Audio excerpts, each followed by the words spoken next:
ارمان نے اپنی جیب سے موبائل نکالا، بنا کچھ کہے ایک فولڈر کھول کر ماہی کے حوالے کر دیا۔ مجھے ضروری کام ہے، تم دیکھو میں آتا ہوں۔ یہ کہتے ساتھ وہ کمرے سے نکل گیا اور اسے بہت ضروری کام سے جانا تھا۔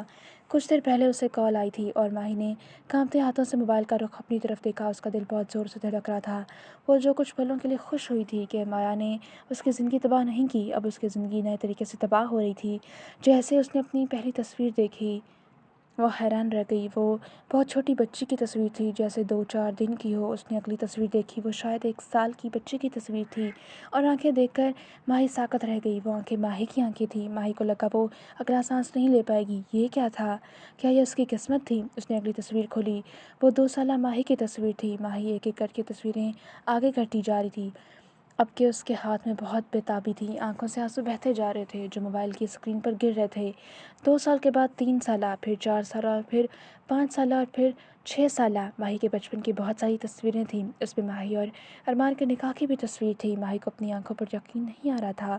پھر تصویریں آگے کرتی گئی، اس کے بعد مناظر بدل گئے۔ اب 20 سالہ ماہی کی یونیورسٹی میں بیٹھی ہوئی کی تصاویر تھیں۔ کسی جگہ وہ کینٹین میں بیٹھی تھی، کسی جگہ وہ گھاس پر بیٹھی تھی، کسی جگہ بینچ پر بیٹھی اپنی پڑھائی کر رہی تھی، اور سب سے آخری تصویر اس میرج ہال کی تھی جس میں ماہی اور ارمان دونوں آمنے سامنے کھڑے تھے اور ایک دوسرے کی آنکھوں میں دیکھ رہے تھے۔ ماہی کی ساری دنیا رک چکی تھی۔ اس کے ہاتھوں سے موبائل چھوٹا اور جھولی میں گر گیا۔ اسے یقین نہیں آ رہا تھا یہ کیا ہوا۔ وہ دونوں ہاتھ اپنے چہرے پر رکھے پھوٹ پھوٹ کر رو دی۔ خدا نے اس کی دعائیں سن لی تھیں۔ وہ شخص، ہاں، وہ اسے حاصل کر چکی تھی۔ وہ خوش قسمت ترین لڑکی کوئی اور نہیں، ماہر خود تھی۔ تھوڑی دیر گزری کہ اچانک موبائل کی آواز اس کے کانوں میں پڑی۔ اس کے آنسو تھم گئے۔ اس نے چہرے سے ہاتھ ہٹا کر موبائل کی اسکرین پر دیکھا تو اوپر مائی ڈیئر وائف کالنگ جگمگا رہا تھا۔ ماہی کو سمجھ نہ آیا کس کا نمبر تھا۔ موبائل مسلسل بج رہا تھا۔ اس نے کانپتے ہاتھوں سے موبائل پکڑا، کال ریسیو کی اور کان سے لگا لیا، اور دوسری طرف اس کے کانوں میں سالوں بعد وہ لفظ سنا، ہیر۔ اور ماہی کو لگا اس کی سماعت واپس آ گئی ہو۔ کتنا تڑپی اور ترسی تھی وہ اس لفظ کو سننے کے لیے۔ وہ حیدر کہنا چاہتی تھی مگر الفاظ ساتھ نہیں دے رہے تھے۔ وہ بس روتی گئی۔ آہستہ آہستہ اس کے رونے کی آواز اونچی ہو گئی جو فون کے دوسری پار حیدر آسانی سے سن سکتا تھا۔ یہ آنسو تکلیف کے نہیں، یہ آنسو تو شکر کے تھے۔ اس نے دوبارہ پکارا، ہیر، مگر اس سے پھر کچھ بولا نہ گیا۔ میری جان، تمہارا موبائل میرے پاس ہے، میں بہت ضروری کام سے کہیں جا رہا ہوں، فکر مت کرو۔ آرزو تمہارے پاس ہاسپٹل آ رہی ہے، اس کے ساتھ گھر چلی جانا، میں وہیں ملوں گا۔ یہ کہنے کے ساتھ وہ خاموش ہو گیا، اور ہیر نے ہچکیوں کے درمیان بہت مشکل سے وہ لفظ بولا، حیدر۔ وہ دوبارہ پھوٹ پھوٹ کر رونا شروع ہو گئی۔ اسے لگا آج وہ ساری دنیا حاصل کر چکی ہو۔ جانے حیدر، رو مت، تمہارے آنسو مجھے تکلیف دیتے ہیں۔ شاباش، رونا بند کرو، میں جلدی واپس آؤں گا۔ ہیر نے فوراً اپنے آنسو صاف کیا اور ایسے سر ہلایا جیسے حیدر اسے دیکھ رہا ہو۔ حیدر نے فون رکھ دیا۔ ہیر نے وہ فون اپنے سینے سے لگا لیا۔ آج وہ ساری دنیا فتح کر چکی تھی۔ اس کے 14 سالوں کا انعام اس کا خدا اسے دے چکا تھا۔ قسمت میں وہ شخص لکھ دیا گیا تھا۔ ہاں، وہ حیدر کو حاصل کر چکی تھی۔ وہ جو سوچ چکی تھی حیدر اسے بھول چکا ہوگا۔ کتنا غلط سوچا تھا اس نے۔